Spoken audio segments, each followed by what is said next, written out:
বোনের বাসায় এসে কিন্তু নিজের হাতে কিন্তু চিচিঙ্গা ভাজি করেছি, তাও আবার ফার্স্ট টাইম কিন্তু ছেলে ট্রাই করেছে, খেয়ে কিন্তু মাশাল্লাহ বলেছে খুব ভালো হয়েছে। সো হ্যালো এভরিওয়ান, আসসালামু আলাইকুম। কেমন আছেন সবাই? আল্লাহর রহমতে ভালো আছেন, সুস্থ আছেন। তো চিচিঙ্গা ভাজি করার জন্য কিন্তু প্রথমে কিন্তু এখানে 1 কেজির মতো কিন্তু চিচিঙ্গা নেওয়া হয়েছে। আর এগুলো কিন্তু ভালোভাবে কিন্তু আমি কিন্তু খোসা ছাড়িয়ে নিয়েছি। আমাদের দেশে কিন্তু আমরা এটাকে কইটা বলে থাকি, তো আপনারা অনেকেই কিন্তু এটাকে চিচিঙ্গা বলে থাকেন, এই জন্য আপনাদের সুবিধার্থে আমি কিন্তু চিচিঙ্গাই বলেছি। তো খোসা ছাড়িয়ে এগুলো কিন্তু আমি ভালোভাবে কিন্তু ধুয়ে নিয়েছি, কারণ কাটার পর কিন্তু আমি কিন্তু আর ধুবো না। কাটাকাটি শেষে কিন্তু আমি কিন্তু এখন কিন্তু চুলায় বসিয়ে দিয়েছি। ঢাকায় যেহেতু গ্যাসের অনেক সমস্যা, তো কারেন্টের চুলায় কিন্তু ওনারা সবসময় রান্না করে। তো চিচিঙ্গার সাথে কিন্তু আমি কিন্তু এখানে একটা পেঁয়াজ কুচি করে দিয়েছি, একটা রসুন কুচি করে দিয়েছি, 4-5টা কাঁচামরিচ কিন্তু আস্তে দিয়ে দিয়েছি, স্বাদ মতো লবণ, 1/2 চামচ হলুদের গুঁড়া দিয়েছি।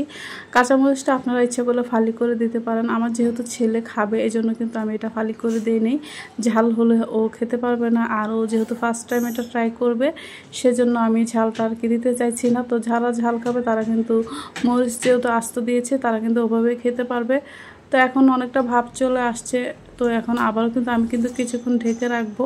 অনেকে হয়তো চিচিঙ্গা ভাজি করার সময় কিন্তু চিচিঙ্গাটা কিন্তু পানি দিয়ে আপনারা সিদ্ধ করে কিন্তু পানি কিন্তু ঝুড়িতে চিচিঙ্গাটা দিয়ে কিন্তু পানি ঝরিয়ে তারপরে কিন্তু ভাজি করেন, কিন্তু আমরা কিন্তু সবসময় এভাবেই করি। আমরা কোনো পানি অ্যাড করি না, এমনিতে কিন্তু অনেকটা পানি চলে আসে। চিচিঙ্গা পানি শুকানোর পর আমি উঠিয়ে ফেলেছি। এখন চুলায় কিন্তু প্যান বসিয়ে দিয়েছি, আধা কাপ পরিমাণ কিন্তু তেল দিয়েছি, এটা কিন্তু সয়াবিন তেল। আর বেশ কিছুটা পেঁয়াজ কুচি করে দিয়েছি, একটা রসুন কুচি করে দিয়েছি। আর চিচিঙ্গা ভাজিতে কিন্তু আমার লবণটা কম হয়েছিল, এই জন্য কিন্তু আমি আরও কিন্তু লবণ অ্যাড করেছি। তো এটা যখন একটু লাল লাল বাদামি রঙের হয়ে যাবে, তো ওই সময় কিন্তু আমি চিচিঙ্গাটা কিন্তু এখানে দিয়ে দিব। তো এটাকে এখন আমি ভালোভাবে কিন্তু একটু নেড়ে চেড়ে নিব, যাতে একদমই কোনো পানি না থাকে। আর এখন এখানে দিয়ে দিচ্ছি 2টা ডিম। 2টা ডিম দিলে, আমাদের এখানে কিন্তু আমরা ডিম দিয়ে কিন্তু ভাজি করি, আপনারা ইচ্ছা করলে এটা চিংড়ি মাছ দিয়েও কিন্তু ভাজি করতে পারেন। চিংড়ি মাছ আর ডিম দিয়ে কিন্তু আমরা এটা সবসময় খেয়ে থাকি। আসলে আমার কাছে কিন্তু তরকারি রান্না করলে মাছ দিয়ে তেমন একটা ভালো লাগে না। যখন আমাদের নিজের গাছের থাকে তখনই কিন্তু আমরা এটা মাছ দিয়ে রান্না করে খাই, তখন মনে হয় আমার কাছে ভালো লাগে। কিন্তু বাজারে কেনা চিচিঙ্গা আমি কখনোই কিন্তু মাছ দিয়ে রান্না করি না, আমার কাছে ভালো লাগে না। তো এভাবে সবচেয়ে বেশি ভালো লাগে। খেয়ে দেখবেন, বাড়িতে কিন্তু ট্রাই করে দেখবেন, এই ভাজিটা কিন্তু খেতে কিন্তু ভীষণ ভালো লাগে।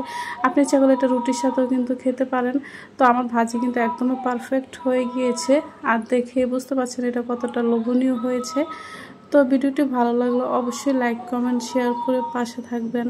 তো রেসিপিটা যদি আপনাদের কাছে ভালো লাগে, পেজটাকে ফলো করবেন। তো সবাই ভালো থাকবেন, সুস্থ থাকবেন। আল্লাহ হাফেজ, আসসালামু আলাইকুম।